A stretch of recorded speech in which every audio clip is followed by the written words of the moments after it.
পর্তুগালে উদযাপন করা হয়েছে স্বাধীনতা পুনরুদ্ধার দিবস।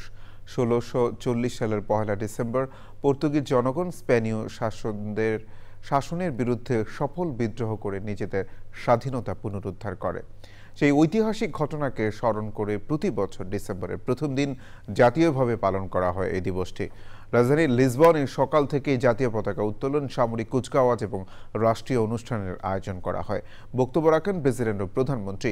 এ দিবসের তাৎপর্য স্মরণ করে বক্তব্য দেন বিভিন্ন উচ্চপদস্থ কর্মকর্তা।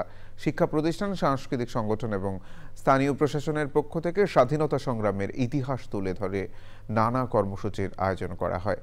১৬৪০ সালের আন্দোলনের নেতৃত্ব দেন দেশটির অভিজাত শ্রেণী ও সামরিক কর্মকর্তারা, যাদের প্রচেষ্টায় স্পেনের ৩ দশকেরও বেশি দীর্ঘ নিয়ন্ত্রণের অবসান ঘটে। ব্রাগাঞ্জা রাজবংশের প্রতিষ্ঠার মাধ্যমে পর্তুগালের সার্বভৌমত্ব পুনঃপ্রতিষ্ঠিত হয়।